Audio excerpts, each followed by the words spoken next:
জীবনে যে কোনো শখ বা আহ্লাদ পূরণের নির্দিষ্ট একটা সময় থাকে। সঠিক সময়টা একবার পেরিয়ে গেলে শখ হয়তো পূরণ হয় ঠিকই, তবে তৃপ্তিটা ঠিক পাওয়া যায় না। 17 বছর বয়সে যে বিরিয়ানিটা খেতে অমৃতর মতো লাগে, 32 বছর বয়সে এসে সেটা ভালো নাও লাগতে পারে।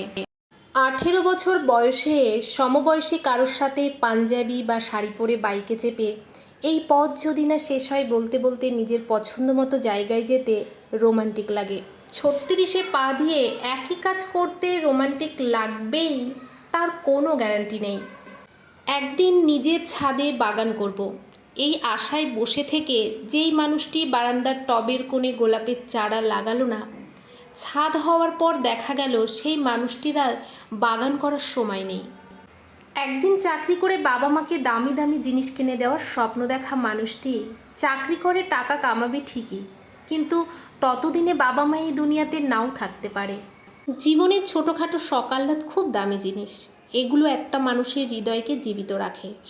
মানুষের হৃদয় একটু একটু করে মরে যায় রোজ, ইচ্ছা পূরণের অভাবে, নীরব হাহাকারে।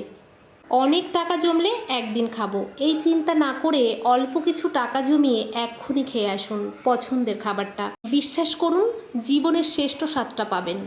দেরি না করে পছন্দের মানুষটাকে নিয়ে আজকেই লং ড্রাইভে বেরিয়ে পড়ুন। বৃষ্টিতে ভিজতে ভিজতে শহরময় ঘুরে বেড়ান, লাইফের সেরা রোমান্সটা পাবেন।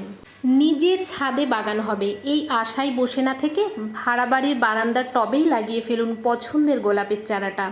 টিউশনের টাকায় কম দামে কিনে ফেলুন বাবা মায়ের জন্যে পছন্দের শাড়ি, হোক না সুতির শাড়ি। শখ পূরণটাই বড় কথা। মনে রাখবেন, একদিন সব হবে। এই আশায় যে নিজেকে বঞ্চিত করে তার জীবনে কিছুই হয় না। তার জীবন কাটে বিষণ্ণতা আর অপেক্ষায়, শেষ হয় আফসোস আর হতাশা দিয়ে।